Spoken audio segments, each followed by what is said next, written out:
오늘은 책 돈의 역사는 되풀이된다의 저자이신 홍춘욱 박사님을 모시고 이야기를 나눠보도록 하겠습니다. 박사님 안녕하세요. 네, 오랜만입니다. 예, 박사님 저희 채널에 항상 출연하셔가지고 항상 반응도 너무 좋고요. 네, 이번엔 책 쓰느라 바빠서 네. 오랜만에 나왔습니다. 아, 그래도 책의 반응이 너무 좋은 것 같습니다. 아유, 감사합니다. 덕분입니다. 네. 우리 체인지그라운드 예. 구독자분들 덕분입니다. 네, 그래서 너무 좋은 것 같고요. 그러니까 제가 이번 책이 되게 좋았던 거는요. 그 박사님의 개인사가 되게 많이 담겨져 있더라고요. 이전 책들에 비해서 굉장히 많은 부분을 할애하신 것 같은데. 아무래도 아들놈한테 이제 약간 이제 이번에 대학 들어간 아들이 이제 좀 재테크를 했으면 하는 마음을 갖고 있거든요. 네. 그래서 예전에 몇 년 전에 이제 주식을 조금 증여해 주기도 하고 그랬었잖아요. 삼성전자. 예, 삼성전자가 3만 전자일 때 네. 증여해 줬던 거를 벌써 한 3년 됐네요. 그래서 그때 이제 증여를 해줬던 것들을 계기로 하니까 이야기가 좀 통하잖아요. 뭐 배당이 날아오는데 아빠 이 삼성전자는 왜 나한테 배당을 주는 걸까? 아빠 이번에 보니까 평가액이 얼마던데 왜 이러는 거야? 뭐 이렇게 관심이 생기잖아요. 그런 관심이 생길 때 이제 제가 약간 거기서 타고 들어가서 이게 자본주의 시장 경제라는 거에서 투자를 모르고는 이제 할 수 없다. 네. 그런 이야기를 쫙 했더니 이제 그다음 아들의 반문이 아빠 꼭 돈이 있어야 행복해져? 꼭 뭐 돈에 그렇게 우리가 매여 살아야 돼? 뭐 이런 이야기를 좀 하더라고요. 그래서 없어도 된다. 근데 불편하다고, 굉장히 불편하고 특히 돈이 있으면 더 행복해질 수 있다. 즉 어느 정도 소득이 넘어서면 그다음부터는 행복감은 뭐 별로 차이 없다라는 이 스탈린의 역설이라는 주장이 있는데 그게 요새 거의 다 반박되고 있다. 그러니까요. 책에서 그 이스털린의 역설이 반박되고 있다. 그렇게 하면서 그 행복 지수와 그 돈의 상관관계가 상당히 높다라고. 그리고 꾸준히 같이 올라가잖아요. 그런 것을 보면, 그러니까 이제 우리가 뭐 최근에 문제가 되고 있는 그 자신의 어떤 소득 수준, 뭐 행복 수준에 대한 객관적 판단이 좀 어려웠던 부분이 있어서 질문 설계 문제로 이 스탈린이 그런 주장을 한 게 아니었나 싶기도 하고요. 최근에 나온 뭐 또 다른 기사를 봐도 역시 마찬가지로 소득과 행복 간에 있어서의 상관관계가 없진 않다. 꽤 있다. 그래서 뭐 꼭 돈이 있으면 행복하다 이게 아니지만 행복은 빈도잖아요. 결국 오늘 돈이 얼마 생겼다. 기분 좋지만 그날로 끝일 수 있거든요. 그런데 행복한 경험, 좋아하는 사람과 세 가지 이야기를 많이 하잖아요. 나와 친밀감을 갖고 있는 사람과 좋아하는 사람과 함께 맛있는 걸 먹으면서 공통의 화제에 대해서 이야기하라. 그런 이야기를 좀 많이 하거든요. 그게 결국 행복감을 높이는데 그래서 여행을 갔다 오면 그렇게 기억이 많이 남고 그러는 게 그런 체험 소비가 앞으로 굉장히 중요해지고 경험이 굉장히 중요해지거든요. 그래서 그걸 뭐 이렇게 1년에 몇 번씩 여행 갈 수 있으면 좋지만 그건 못 가니까 그런 빈도를 높여 나갈 수 있는 그렇지 않습니까? 뭐 예를 들어서 오늘 저녁에 들어가서 해야 될 일이 있는데 이걸 좀 가사 노동을 예를 들어서 로봇 청소기를 사서 조금 해결한다든가 식기세척기를 통해서 해결한다든가 이런 식으로. 돈이네요. 그러니까 그게 다 돈이잖아요. 그런 것들이 그래도 가능한 게 시장 경제라. 옛날에는 그걸 다 자급자족 경제였잖아요. 그런 것들을 좀 해소할 수 있지 않냐 이런 이야기를 쭉 하다 보니까 책이 됐습니다. 저는 책을 쓰면서 결론이 뭐냐면 회사 생활을 재밌게 하고 회사 생활에서 겪었던 이야기 좀 썼잖아요. 회사 생활을 재밌게 하고 또 위에 사람이 저를 억누를 때 제가 왜 저를 누르냐면 제가 절박해 보이고 만만해 보이기 때문에 누르는 거예요. 원래 소시오패스들은 약한 사람을 잘 봐요. 그리고 위계를 동원하거나 폭력을 동원하거나 또는 구슬려요. 다음에 잘해줄게. 절대 잘해주지 않으면서. 그러니까 그런 사람들이 있지 않습니까? 그런 사람들과 사회생활을 하면서 직장생활을 하면서 잘 지내고 싶다면 우리가 자신감이 있어야 돼요. 그럼 우리의 자신감은 뭐냐면 이 회사 그만두고 나 어디가 가서 갈 데 없나 하는 자신감도 필요하지만 재테크도 제가 너무너무 돈이 없고 여기서 잘리는 순간 난 노숙자가 될 수 있다라는 그런 공포를 갖고 있기 때문에 제가 그렇게 만만해 보였던 거거든요. 저를 술자리에서마다 때리던 그 사람은 정말 많이 맞았어요. 근데 얼마 전까지도 맞았어요. 뭐 여기까지. 직장마다 다 있습니다. 얼마 전 우리나라를 대표하는 포털 회사에서 발생했던 자살 사건 보시면 알겠지만 안타깝게도 우리나라는요 기업 문화가 아직도 선진화되어 가는 중이잖아요. 그러니까 체인지 그라운드처럼 이런 기업이 잘 없어요.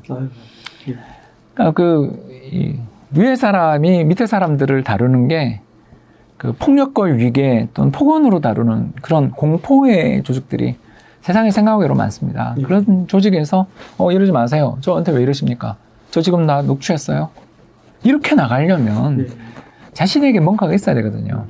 그게 이제 저희들은 백이라고 불렀는데 지금은 근데 사회생활을 하면서 그런 백그라운드를 가지고 태어난 금수저들이야 다르겠지만 없는 흑수저 입장에서 이러시면 안 됩니다. 라고 이야기를 하려면 자기가 가진 게 있어야 돼요. 뭐라도 좀 성공의 경험을 가지고 멘탈이 강해지지 않으면 사회에서 맨날 그렇게 당하는 거예요. 저도 그렇게 당하고 살았기 때문에 저를 그렇게 폭언을 하고 때리고 막 수모를 줬던 사람이 직장생활 26년 동안 3번이나 했었거든요.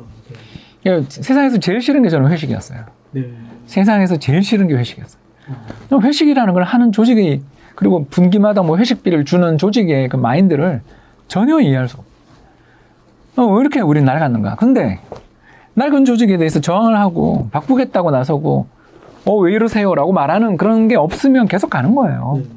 그걸 위해서라도 더 나은 사회를 위해서라도 더 나은 평화로운 행복한 직장 생활을 위해서라도 저는 여러분들이 돈이랑 나는 상관없는 것 같은 이런 이상한 선비 같은 소리 하지 말고 처음부터 꾸준히 그리고 잃지 않는 투자를 통해서 자신을 단련시키고 자산을 키워나가는 그게 일단 저는 직장에서의 행복 그리고 우리 삶 속에서의 행복감을 또 높이는 첩경, 지름길이 아닌가 생각합니다. 네. 돈이라는 것을 단순히 그 부자 그리고 돈을 많이 벌어가지고 뭐 좋은 집, 좋은 차, 명품 이런 걸 사는 게 아니라 오늘 되게 색다른 메시지를 주신 것 같아요. 자기를 지키는 거. 왜 이러세요? 라고 말을 할 수 있어야 됩니다. 상대가 저의 뺨을 때릴 때 한 대야 뭐 술 마셔서 뭐 옹격거리 말 수 있지만 또 때리려고 들 때는 자꾸 이러시면 신고하겠습니다. 라고 나올 수 있어야 된다요.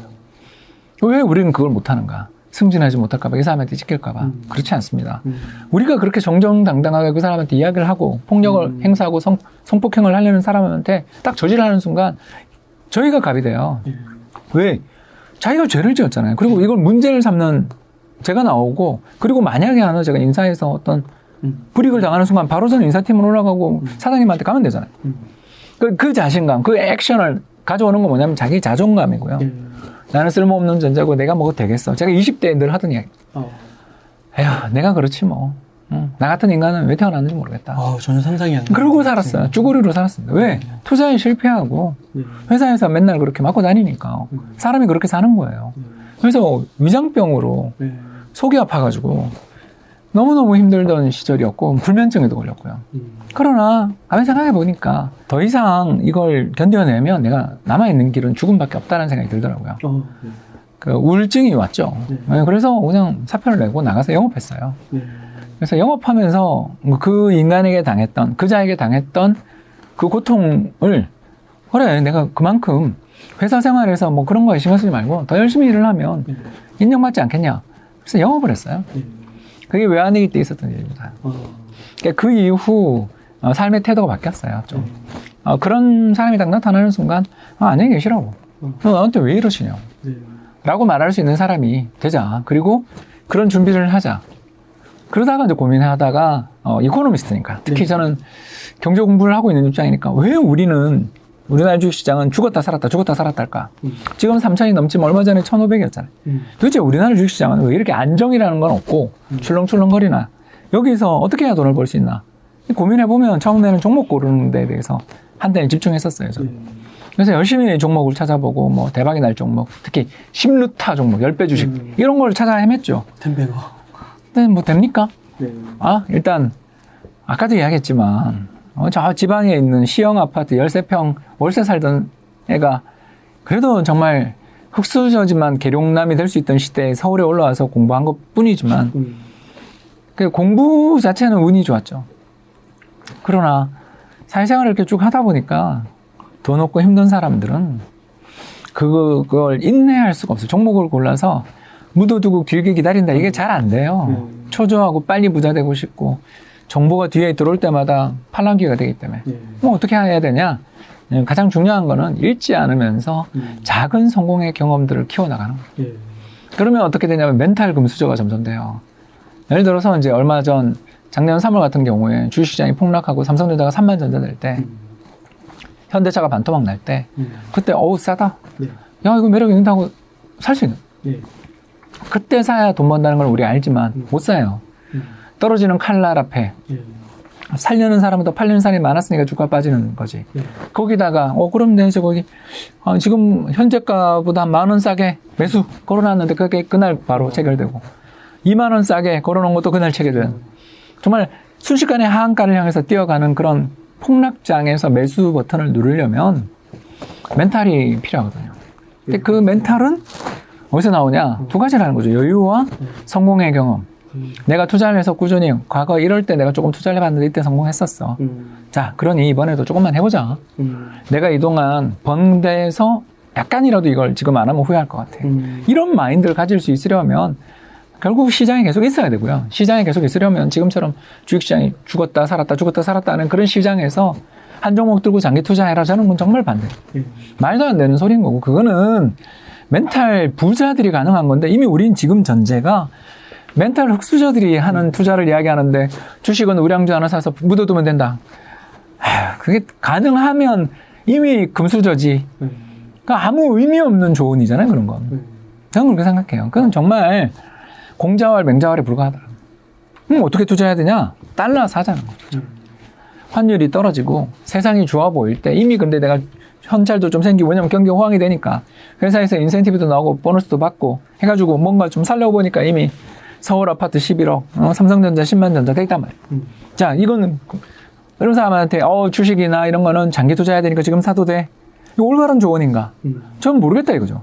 오를 수도 있고 빠질 수도 있는 거지. 이게 무조건 옳은 조언이라는 건 없잖아 지금. 그럴 때는 어떻게 해야 되냐 하면 환율이 급락하고 자산시장 가격이 좋을 때 그때 달러를 사두자.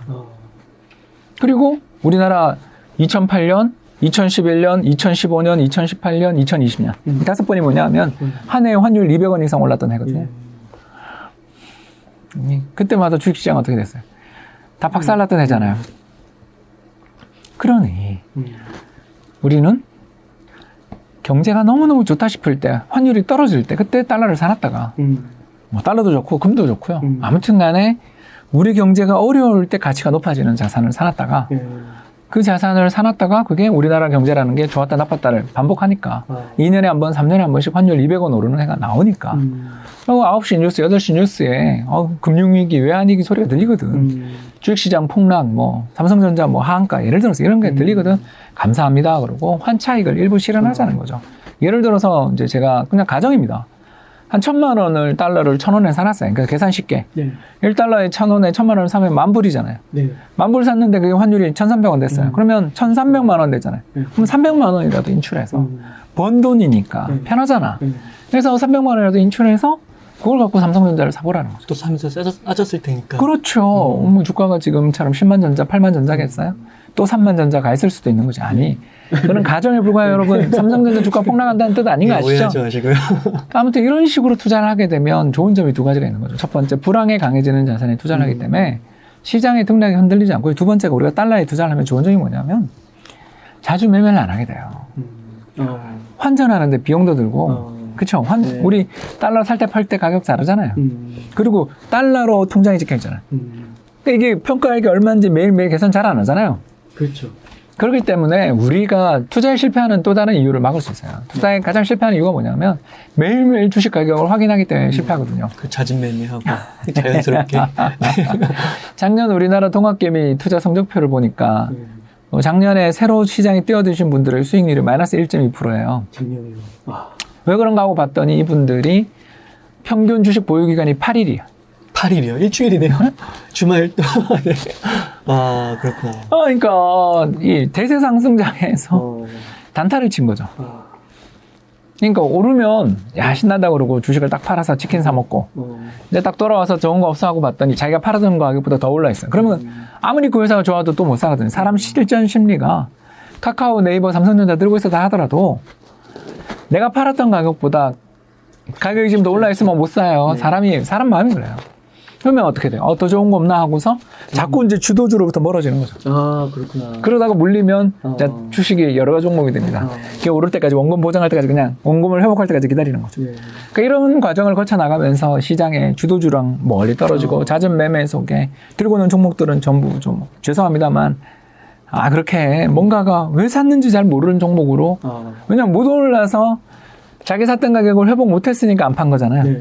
그래서 보유 종목은 늘어나는데 종목의 포트폴리오는 우량준 없는 그렇죠.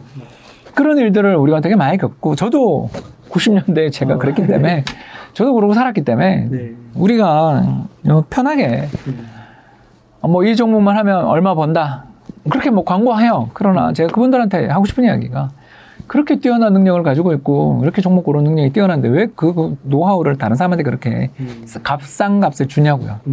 저는 그런 걸 믿지 않는다라는 거죠. 네. 왜? 저는 안 되더라고요. 아무리 남이 국민연금제가 다녔잖아요. 최고의 투자 전략이고 이 전략대로 하면 이 종목에 투자하면 대박 나요라는 그 수많은 정보를 받아서 직접 해본 사람이잖아요. 몇백 조를 가지고. 제가 투자하는 순간은 안 돼요. 그래요? 왜 그럴까요? 두 가지 중에 하나지 뭐 뻔해요. 첫 번째, 수백 개의 전략을 테스트해서 가장 좋은 걸 가져온 거예요. 그건 운일 수 있잖아. 이게 정말 올라야 되는 이유가 있어서 그런 게 아니라 수백 개의 포트폴리오를 만들고 수백 개의 전략을 만들다 보면 그 중에 운 좋게 하나가 터지는 거지. 즉 로또를 수백 번 긁으면 한 번 3등도 되고 4등도 되는 거랑 똑같은 거지. 그게 정말 주가가 오르는 이유가 있어서 그런 게 아닐 수 있는 거죠. 두 번째, 국민연금에 있는 매니저한테까지 전략이 와서 소개가 될 정도로 다 널리 알려졌어. 그러면 이미 남들은 다 알고 있는 거죠. 그래서 내가 할 때 되면 이미 남들은 차익을 실현하고 나가고 있는 중이야. 그래서 안 되는 걸 수도 있죠. 한마디로 말해서 세상에 난 정말 이 투자의 최고의 비밀이고 이것만 하면 돼요 라고 말하는 사람들은 죄송합니다만 상당수가 사짜일 수 있다. 그런 거 믿으면 안 된다는 거죠. 그래서 투자에는 비용이 따라요. 그러면 심리적 비용이 제일 큰 비용이 따르는데 그 심리적 비용을 최소화하는 방법이 없을까? 그게 이제 저는 2008년부터 아까 이야기했던 그 5번의 기회를 다 살리지 못했고 3번만 살렸어요. 3번만 살렸지만 파이어 할 수 있었잖아요. 제가 2년 전에 그만뒀잖아요. 그러니까. 벌써 2년 됐어요, 우리. 그러니까 박사님 저도 진짜 박사님 많이 뵀지만 오늘처럼 이렇게 개인 이야기를 솔직하게 많이 들려주신 거는 처음인 것 같아요. 그리고 20대에 겪으셨던 그 순간이 있었는데 진짜 결국에는 또 2년 전에 파이어 하셨잖아요. 진짜 은퇴족이 되셨는데 금퇴족이 되셨는데 할 수 있다라는 걸 보여주신 것 같아서 제 정말 2008년 처음 시작할 때 시드 머니가 1억이었어요. 직장 생활 벌써 10몇 년 차였는데 그때 그런데도 불구하고 모아둔 돈이 그밖에 없어가지고요. 서울에 어디 전세 살고 있었습니다. 참 그런데 이게 저한테는 정말 큰 힘이 된 게 2008년에 은행에 다니고 있었어요. 은행에 다니고 있는데 이제 한 1억 정도 모아놓은 돈이 있으니까 한 10만 불 정도로 환전했어요. 환전했던 이유는 그때 제가 이제 딜링룸, FX 딜링룸에 일을 하니까 좀 투자를 해야 달러에 대해서 알겠다. 그럼 이때는 위기가 오기 전인 거예요? 위기 오기 전에. 전에. 그래서 2007년까지 잘 다니던 증권사에서 받은 퇴직금을 이건 아끼자. 이제 쓰지 말자. 이러고 이제 뭐 어디다가 넣어야 아끼는 게 될까? 고민을 해보니까 달러 예금이더라. 외화예금. 그래서 그때 외화예금 금리가 5%가 넘었어요. 야, 이거 좋은 재테크 찬스다 하고서 샀죠. 그랬는데 위기가 오더라고요. 와, 이때도 5% 넣으셨어요? 아니 그때 이자율 5%더 줬습니다. 네. 그때는 뭐 은행 예금이 다 5% 넘던 시절이니까 7% 정도까지도 있었습니다. 근데 아무튼 이자도 받고 짭짤하게 있는데 어느 날 보니까 이게 금융위기가 오더라고요. 그래서 와서 이제 주변에 있는 딜러들한테, FX 딜러들한테 달러를 사라. 환율 더 오를 것 같다. 이렇게 콜을 하고 또 뭐 여러 가지 파생 상품들 매매를 하잖아요. 그래서 이런 파생 상품은 지금 하면 안 된다. 이런 조언을 했죠. 물론 제 말을 들은 건 아니겠죠. 제가 그분들이 프라이드가 있는데 뭐 이코노미스트 말 뭐 다 듣나요? 근데 그런 조언을 하면서 잠깐 난 어떻게 돼 있지 하고서 보니까 환율이 엄청나게 오른 거예요. 900원대에 환전했는데 이미 그때 1,300원, 1,400원이 돼 있는 거예요. 50%. 거의. 예, 그래서 이거 더 오를 것 같긴 한데 나라가 망하지 않는 한 여기서 환율이 더 급등한다라는 건 좀 너무 그러니까 매매를 해야 되는 입장에서는 달러가 더 오를 거라고 생각되지만 그건 단타하고 장기적으로 자산을 운용해야 되는 입장에서 본다면 이 환율은 되게 매력적인 환율이다 싶더라고요. 그래서 환차익을 실현해서 그래서 그때 이제 5개 종목을 샀어요. 삼성전자, 한진중공업 같은 회사를 샀어요. 계룡건설도 샀네요. 그러니까 나머지 두 종목은 깨먹은 종목이죠. 여러분, 종합주가지수 1000포인트가 깨지는 때 사도 플러스 수익이 안 나는 종목도 있어요. 왜 그럴까요? 제가 그때 너무 싼 종목을 좋아했어요. 그게 뭐냐면 PER이 싸고 PBR이 싸고 이런 걸 좋아했던 거죠. 뭘 몰라가지고. 그래서 삼성전자, 아까 한진중공업, 계룡건설은 금방 날아가서 몇 배의 차익을 거두고서 다 실현을 했는데 나머지 두 종목은 결국 손실난 상태에서 처분을 하면서 공부를 했죠. 불황에서 회복될 때 어떤 종목들이 좋은가? 이게 바로 성장주다. 싸다고 좋아하면 안 된다. 그러니까 자산이 많고 기업이 뭐 PER이 낮고 이걸로 너무 좋아하면 안 된다. 불황에서 경제가 회복될 때는 아무나 다 같이 좋아지는 게 아니라 그렇지 않습니까? 네. 모든 사람이 좋아지는 게 아니라 뭐 어떤 게 좋아지냐면 기본적으로 불황에서도 매출을 낼 수 있는 회사들이 뛰어가는 거죠. 남들은 다 거의 기진맥진할 때 그 강력한 경쟁 우위와 매력적인 상품을 가지고 있는 회사들이 뛰어나가는 거죠. 그래서 그걸 제가 배웠죠. 그래서 그 다음에 그걸 투자하게 되는데 그 정도 뭐 한 2억이라고 칩시다. 예를 들어서 그 계산의 편의를 위해서. 그것도 달러를 샀어요. 왜냐면 이제 주가가 한 2000포인트까지 올라오니까 더 갈 수도 있지만 나는 여기서 충분히 수익이 났으니까 그래서 부끄러운 이야기지만 수익이 안 난 종목은 그때도 들고 있었고요. 다 똑같아요, 여러분. 그래서 이제 수익이 났던 종목들을 팔아서 달러를 계속 사기 시작해서 이제 그러고 난 다음에 이제 국민연금으로 직장을 옮기게 돼가지고 또 국내 주식을 못 하잖아요. 그래서 국민연금 펀드 매니저가 우리 국내 주식하고 있으면 안 되잖아요. 그래서 퇴직금까지 또 받은 걸 다 달러 예금을 하니까 또 한 30만 불 가까이 됐어요. 그러니까 이게 퇴직금을 넣은 겁니다. 추가적인 돈들을 넣은 거죠. 그래서 한 30만 불 정도 들고 있다가 이제 국민연금 3년간 잘 다니고, 거기서 이제 또 그런 이상한 상사를 만났고요. 죽을 뻔 했죠. 야, 이제 이러고 살지 말자. 하고서 아무리 뭐 정년까지 다닐 수 있는 회사라고 왔는데, 위에 그 사람도 안 바뀐다라는 거. 내가 안 잘리면 위에 그 사람도 안 잘린다는 걸 알고, 성향이 안 맞는다, 일단 저는. 좀 그런 느낌이 와가지고요. 회사를 이제 그만두고 딱 나오면서 또 2015년 연말에 나왔는데, 그때 환율이 또 1,300원 갔어요. 그때는 이제 그리스가 유로존 나가는 그렉시트, 그리고 또 국제유가 폭락 하나 더 있었는데, 중국 위엔화 평가절하 사태까지 겹쳐가지고 중국 증시 투자하신 분들 고생하셨을 때가 그때죠. 그래서 막 그런 일이 겹치면서 또 환율이 1,300원까지 간 거예요. 그러니까 이제 또 환차익을 실현하기 좋은 때라서 한 30만 불 들고 있는 걸 탁 파니까 한 4억 가까이 되잖아요. 야, 이거 큰 돈인데 어디다가 투자를 할까? 이제 벌써 그 사이에 크게 벌어날 수 있었던 계기는 아까 말씀드린 종잣돈을 거의 2배로 불리는 기회를 잡았기 때문이었잖아요. 그러고 난 다음은 퇴직금인 거고, 그 다음 또 환차익이잖아요. 그러고 난 다음에 이제 이걸 어떻게 투자를 해야 되나 보는데 주식이 거의 안 빠졌어요. 1900포인트, 2000포인트에 계속 있는 거예요. 그래서 이건 좀 매력 없네. 환율이 또 그 단기적으로는 그렇게 될 수가 있나요? 아니, 주가는 좀 빠지긴 했는데 2200포인트가 1900포인트까지 한 10%. 한 10몇 프로 빠졌어요. 15% 빠졌는데 그 정도로는 제가 이제 2008년에 투자를 해서 제가 번 게 있으니까 그 정도로는 눈이 안 차잖아요. 그래서 어떡하지 그러고 있는데 이렇게 지나가는데 여의도를 지나가는데 누가 이렇게 잡아요.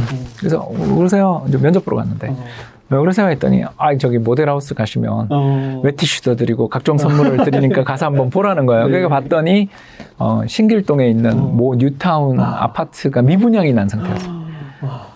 지금 그거 20억 넘었죠? 근데 그 분양가 얼마냐면 6억대였을 거예요. 그때.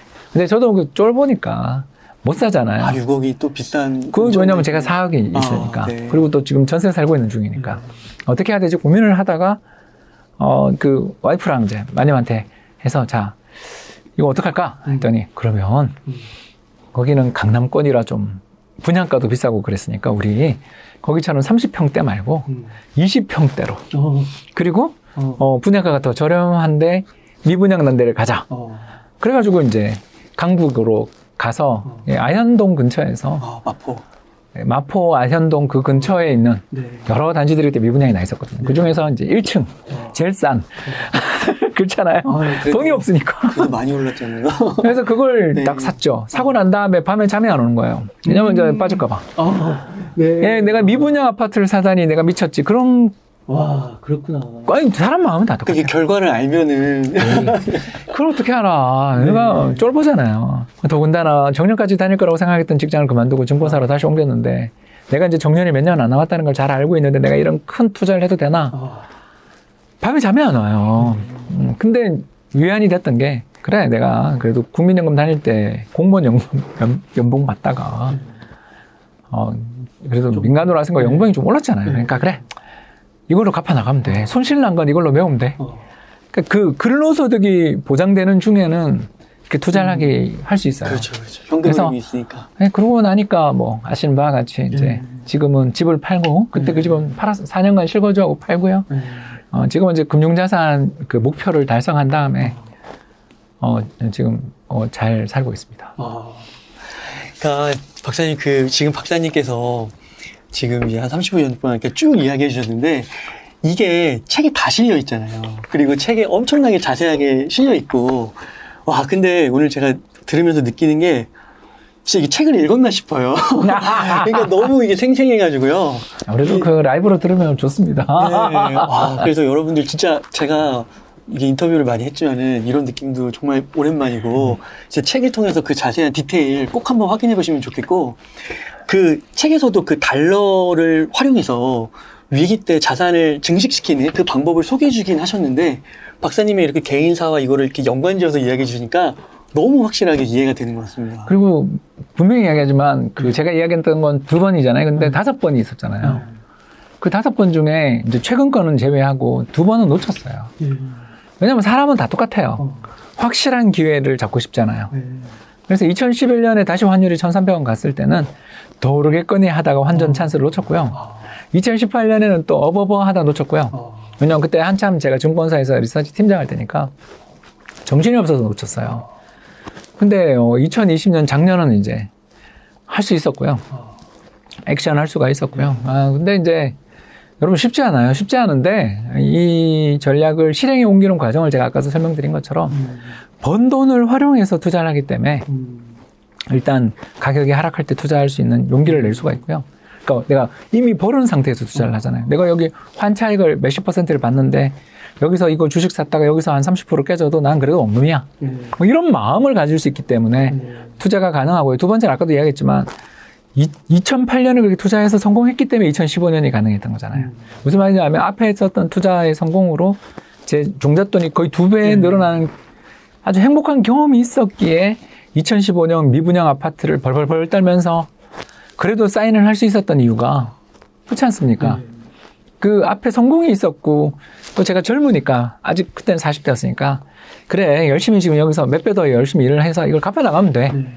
물론 이제 또 그런 사람 만났지만 아무튼 핵심은 성공의 경험이 쌓이면 점점 투자의 규모도 늘어나고 또 기회를 몇 년에 한 번 오는 기회를 점점 더 잘 잡을 가능성이 생긴다. 즉 성공의 가능성도 함께 올라간다. 요걸 말씀을 드리고 싶었어요. 와, 박사님 이렇게 노하우를 이렇게 많이 푸셔도 됩니까? 아유, 뭐 같이 좀 하시죠. 뭐. 동업하시죠, 동업. 그러니까요. 이게 진짜 저만 하니까 힘들어요. 저는 작년 3월에 이제 달러를 팔아서 저도 그때 또 몇십만 불 갖고 있었을 거 아니에요, 달러를. 그걸 이제 달러를 팍팍 팔아서 주식을 사기 시작하는데 하한가 맞고 있는 걸 사고 있으려니까 괴롭더라고요. 근데 그때 저처럼 한다는 사람들을 좀 그 페이스북에서 몇 명 뵀거든요. 오늘 제가 샀습니다라고 말하시는 투자의 고수분의 이야기를 들으면 제가 굉장히 위안이 됐거든요. 저도 위안이 그런 데서 받아요. 왜냐하면 지금 현재 모아놓고 있는 요 금융자산, 달러로 보여온 요 금융자산이 저희 은퇴자금인데 엄청 소중하죠. 그 은퇴자금을 들고 달러를 팔아서 그것도 환율이 급등하고 있는데 그걸 더 놔둬도 될 걸. 환율이 급등하고 있는 걸 잘 팔아서 그걸 삼성전자, 현대차 이런 걸 사고 있었던 거죠. 그러니까요. 근데 사자마자 막 거의 막 몇십 %씩 빠지고 있는 중에 이걸 내가 왜 하고 있나 싶은 그 고통을 그때 그 투자 고수분이 정모 매니저님이 매니저가 아니시군요. 이제 개인 하시는 분인데 그분이 오늘 제가 샀어요 하고서 그 페이스북에 올리는 걸 보고서 저도 밑에 저도 오늘 샀어요. 그러니까 우리 모두 불황의 부자 되는 전략들을 하신 분이 늘어나면 용기도 없고 우리 경제도 옛날처럼 출렁출렁 안 거리는 좋은 나라 되는 거 아니겠어요? 그럼 같이 이 길을 갔으면 좋겠습니다. 그러니까 이게 되게 말씀을 들으면서 그 20대, 30대 요즘에 되게 어렵다고 하잖아요. 그 잘 사는 분도 물론 있으시지만 정말 그 멘탈이나 물질적으로 요즘에 많이 쓰는 뭐 흑수저 아니면 벼락거지 이러신 분들이 정말 확실한 기회를 노릴 수 있는 하나의 방법을 제시해 주신 것 같아요. 흑수저일수록 깨먹으면 안 돼요. 왜냐하면 제가 20대에 깨먹었잖아요. 네. 제가 어떻게 투자를 했냐면요. 세상에 여러분 저처럼 절대 하지 마세요. 제가 정말 직장 생활 초년에 열심히 저축해가지고요. 그 전세집에 들어가 있었어요. 그러니까 그 방 한 칸이지만 전세로. 네. 몇 천만 원 되잖아요. 물론 수천 원 아니고요. 1, 2천만 원입니다. 네. 근데 세상에 얼마나 그때 제가 이상했냐 하면 그 책 한 권 읽고 예, 주식시장 흐름 읽는 법이라는 아주 유명한 책이 있습니다. 1993년에 나온 책이 있습니다. 그 일본 작가님. 예, 무라가미 군요. 그분 책을 딱 읽었는데 그때 제가 또 경제연구소 다녔잖아요. 제가 경제 데이터도 알지. 이 책을 보니까 금리와 경기에 따라서 주가가 어떻게 움직이는지가 다 나와 있어. 야, 이대로 하면 되겠다.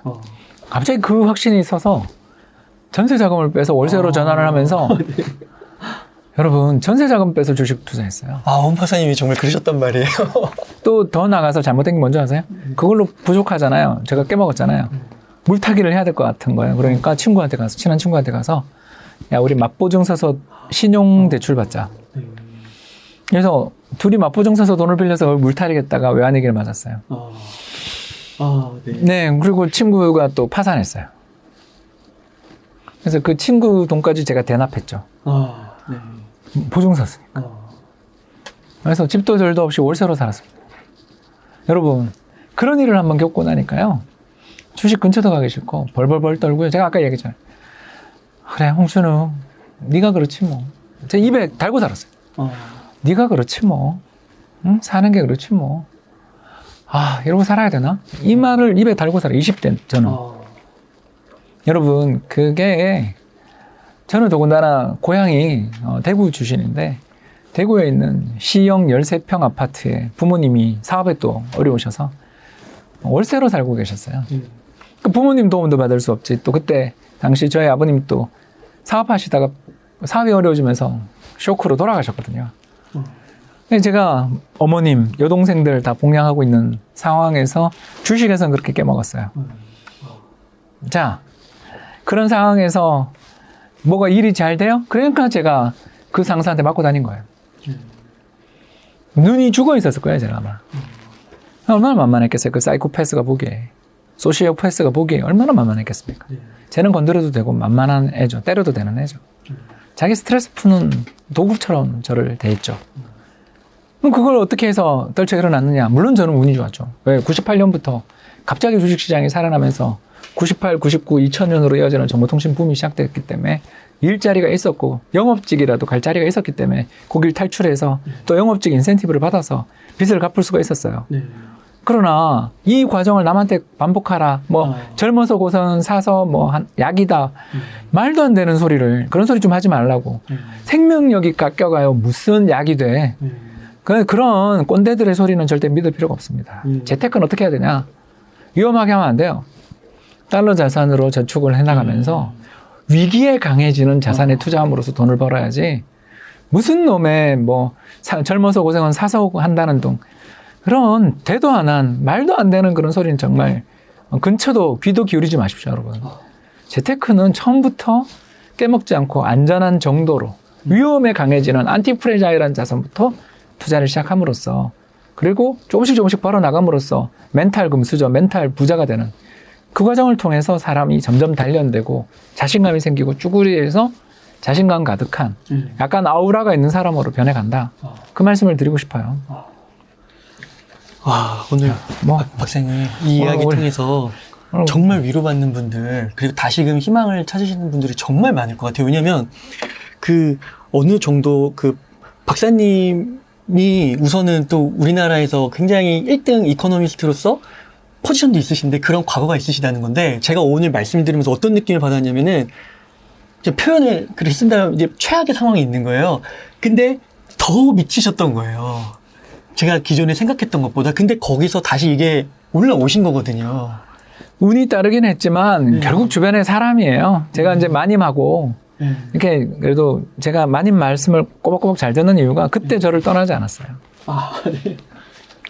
98년에 저랑 헤어지지 않았어요. 그러니까 그 사람이 옆에 있고, 좋은 사람이 옆에 있고, 그리고 더 나가서 운까지 조금 따르니까 일어설 수 있었는데, 남한테 저는 그거를 내가 그렇게 고생했으니까 남도 해야 되라는 식으로 이야기하고 싶지 않다는 거예요. 저는 정말 죽고 싶었거든요. 매일 울며 살았어요. 왜 우리가 그러고 살아야 됩니까? 인생은 한 번 사는 인생 행복하게 살아야지. 그러려면 어떻게 해야 되냐? 아니 물론 처음부터 금수저고 멘탈 금수저는 너네. 그런 분들하고 이야기하려는 게 아니잖아요. 우리는 어렵게 자라고 힘들게 살아시는 분이 소액이라도 조금이라도 어떻게 힘들게 모은 돈을 가지고 그걸 어떻게 사기를 쳐보려는 수많은 이상한 사람들이 사는 이 정글 같은 사회에서 돈을 굴리는 방법을 이야기하는 거죠. 마음을 좀 이해해 주시면 감사하겠어요. 저처럼 그렇게 해라가 아니라 저처럼 그렇게 고생 안 했으면 좋겠다는 마음이에요. 저는. 이 방송을 들으시는 분들 가운데서 정말 자신의 처지가 조금 안타깝다고 여기시는 분들 정말 그럴 때일수록 희망을 가지시고 또 오늘 박사님께서 정말 구체적이고 실용적인 방법을 주신 것 같아요. 그 달러를 활용하는 거, 달러 예금을 활용해서 정말 확실한 기회에 자산을 증식시키는 거. 그러니까 그게 1, 2년, 뭐 2년, 3년 이렇게 기다려야 되잖아요. 그걸 기다려야 될 것 같아요. 무조건. 그걸 기다리면서 저축을 네. 하시면 돼요. 저축을 하는 그러니까 달러로 예금을 하면 네. 몇 불 계속 쌓이잖아요. 그러니까 그게 핵심이죠. 저축은 어차피 하셔야 돼요. 그거 없이는 일단 투자를 시작할 수가 없잖아요. 근데 생기자마자 막 주식 사고 좋죠. 오르면. 근데 아까도 이야기했지만 웬만한 멘탈 금수저가 아니고서 우량주에 장기 투자해서 수십 배를 낸다.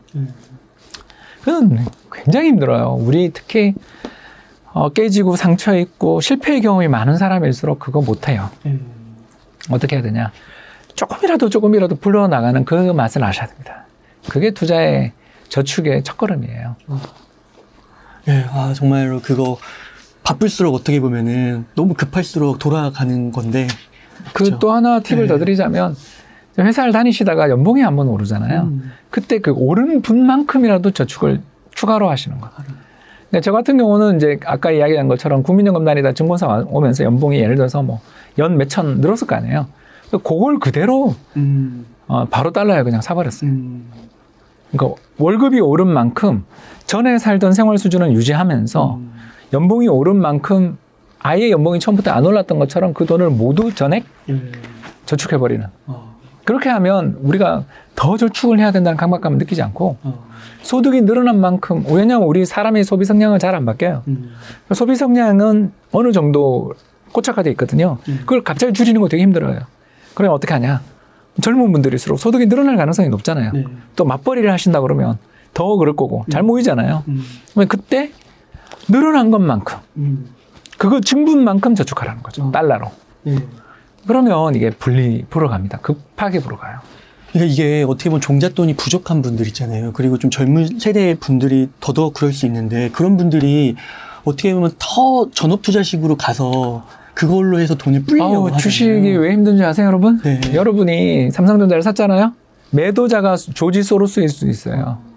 여러분, 주식은요 무제한 체급 경기예요. 제가 글로브 하나 가지고 들어갔는데 올라갔는데 상대편이 타이슨이면 전 죽잖아요. 주식시장은 거래 파트너들이 다 타이슨이에요. 세계 최고의 트레이더들과 펀드 매니저들하고 우리는 매매를 하는 거예요. 근데 거기서 여러분 이긴다고요? 그렇게 운이 뛰어나신 분이면 왜 지금까지 당신의 운은 이 모양이었나를 생각해야 된다는 거죠. 운에 그냥 한 가닥 운에 주식을 해가지고 뭘 투자를 한다? 그는 죄송합니다. 로또를 몇백 번 끊는 게 더 확률이 높다는 거죠. 주식시장이라는 곳이 다 개방돼 있잖아요. 자산시장이 다 개방돼 있는 상황에서 더군다나 싸게 사는 것도 아니고 환율이 폭등하는 등 주식시장이 자체가 절대적으로 가격이 싼 때도 아닌데 투자를 해서 큰 돈을 벌려면 어마어마한 종목 선정 능력, 스탁 피킹 능력이 필요한데 그 능력을 조지 소로스보다 당신이 더 가지고 있냐라는 거죠.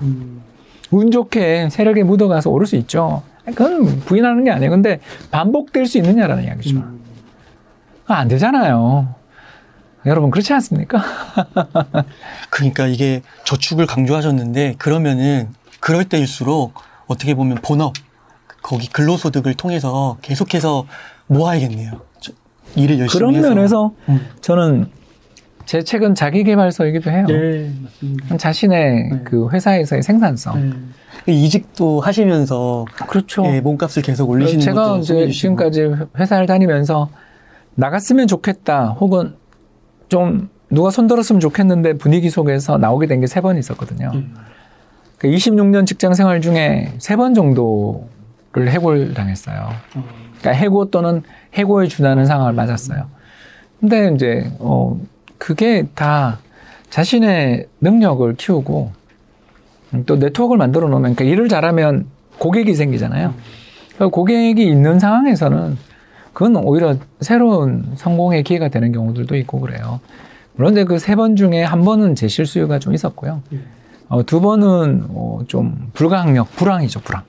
불황에서 나올 수밖에 없었던 상황이었는데, 이런 것들을 이렇게 생각해 보면, 저는 우리 이 방송을 듣고 계시는 특히 2030 분들한테 직장 생활에 대해서 저는 이제 잘리기도 잘려보고 아까 이야기했던 그런 상사들을 피해서 나가고 그랬기 때문에 많이 옮겼는데, 그게 옮기는 과정이 그렇게 저는 불행하다고 느낀 적은 없거든요. 그리고 옮길 때 자신의 능력을 인정받을 수 있는 그런 어떤 증거물, 결과물을 가지고 옮기는 게 참 중요하고, 그걸 쌓아나가는, 그러니까 자기 개발이라는 게 저는 학습 능력 이런 게 굉장히 중요하다고 느끼는 거예요. 그래서 회사 생활을 할 때마다 그래, 여기서 내가 뭔가를 결과물을 가지고 가야지, 뭘 만들어내야지, 이건 내 거가 있고 난 이걸 했어요라고 주장할 수 있을 만한 어떤 근거를 갖고 있어야지, 이런 느낌을 많이 가지고 있는 거죠. 그러니까 어떤 분들이 그냥 이거는 그냥 소설입니다. 내가 했는 건데 위에 사람이 가로챘다. 그러면 그 초안이나 드래프트를 위에 사람한테 주면 되잖아요. 왜 뺏겨요? 그러니까 그게 그분의 그건 거예요. 자신감의 부족이고 윗사람에게 위계에게 굴복당한 상태였고 돈이 없기 때문에 벌어진 일인 거죠. 그렇지 않습니까? 이 사람이 위에 올라가서 그런 걸 할 때 상무님 저 할 말이 있습니다 하고 가서 그걸 프린트를 딱 해가는 거죠. 이 사람한테 줬던 드래프트를, 그리고 파일을, 몇 월 며칠 저장된 파일을 보여주면 되잖아요. 버전 몇 다 그걸 저장해 두잖아요. 그걸 보여주면 이 사람이 가로채는 게 정말 용납될까요? 물론 조직을 분란을 일으킨다면서 잘라내려고 하는 회사도 있겠지만 그런 회사는 빨리 나가야죠. 아니, 피해자를 뭐라고 그러는 회사는 빨리 나가는 게 낫죠. 암만 힘들게 들어왔다지만 그 회사 다니다가 명이 줄잖아요. 기업도 미래가 밝지 않겠죠. 그런 회사는 미래가 밝지 않다고 보는 거죠. 진짜 당당해지고 자신감을 가지려면 여러 가지가 필요하겠지만, 오늘 정말 그 핵심 요소 중에 하나인 돈에 대해서 재테크 관점, 자기개발 관점에서 너무 이 개인 스토리와 함께 너무 이렇게 이야기를 너무 재밌게 해주신 것 같습니다. 너무 유익했고요. 박사님, 그러면 제가 한 가지 여쭙고 싶은 게, 지금은 달러를 하고 있습니다. 그러세요? 저는 이제 작년에 봄에 이맘때가 제 인생에서 주식을 가장 크게 했을 때였고요. 아까 말씀드린 그 달러를 팔아서 국내 주식을 많이 샀죠. 그때 저 잠깐 이야기했잖아요. 은행주도 좀 샀다가 물렸다 그랬고, 자동차 회사도 갖고 있었고 반도체 회사도 가지고 있었습니다. 아무튼 그 회사 주식들을 지난해 연말경에 거의 대부분 정리해서 지금도 정리 중이고요, 사실은. 그래서 정리해서 그때 환율이 1,100원이 깨졌어요. 1,070원까지 갔었잖아요. 그래서 계속 샀죠. 그리고 지금도 사고 있습니다.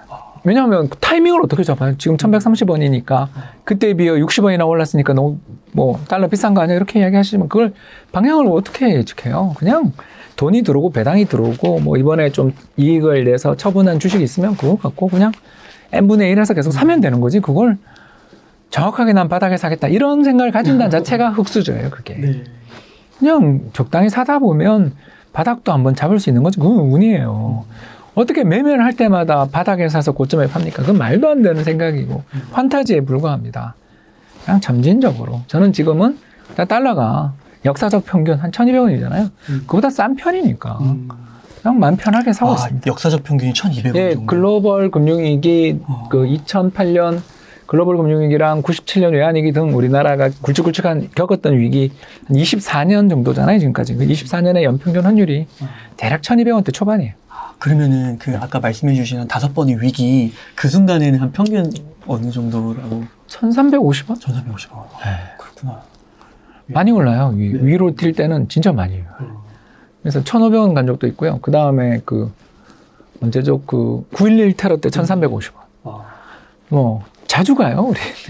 그 정도 레벨은 되게 자주 가요. 당장 작년 3월 19일만 해도 1,297원 갔잖아요. 그러니까 꼭 1,300원에 매매한다 이런 생각을 버리라는 거예요. 그냥 그게 보면 분할 매매지. 그걸 뭘 고점을 어떻게 잡아요, 우리가. 저도 못 잡아요, 여러분. 28년차 이코노미스트도 못 잡습니다. 와, 박사님 순식간에 1시간이 지나간 것 같습니다. 예, 정말. 오늘 저는 말씀을 들으면서 2030 세대가 이제 아무래도 좀 흑수저, 자산이 없는 경우가 많으니까요. 상대적 박탈감도 심하고, 이렇게 좀 말씀을 드렸는데, 사실 이제 책에 보면은 박사님께서 여러 통계 자료를 제시해 주면서 한국 가계 평균 순자산도 말씀해 주시잖아요. 정말 못 살아요, 우리. 그러니까 그게 한 3억 원 정도더라고요. 예, 그리고 중간값이 2억밖에 안 돼요. 중간값은 2억. 예, 1등부터 100등까지 넣었을 때 50등은 2억밖에 안 돼요. 그러니까요. 평균은 그러니까 우리가 드라마를 너무 많아서 그래요. 전부 100억대고 몇백억대만 보잖아요. 근데 그 상속세 통계를 살펴봐도 한 해에 한 30만 명 들어가시잖아요. 그 중에 200 몇 분만이 50억 이상의 자산을 물려주세요. 그러니까 0.1%, 그 제일 부유할 때가 노인들이잖아요. 노인들이 50억 이상 물려주는 노인이 0.1%, 그 같은 세대의 20년대생, 30년대생들의 0.1%밖에 안 돼요. 와, 0.1. 근데 1%는... 우리가 우리 세대, 지금 내가 흑수저면서 그런 재산을 우리 세대, our generation에 만들겠다. 그거는 좀 욕심이죠. 그냥 작은 부자. 아까 이야기했던 그런 달러를 가지고서 스위칭하는 전략을 보면 몇 년에 한 번씩 계속 자산이 2배 가까이 불잖아요. 그러니까 그렇게 꾸준히 눈을 굴려나갈 수 있는 자신이 있으면 그렇게 큰 돈이 필요 없어요.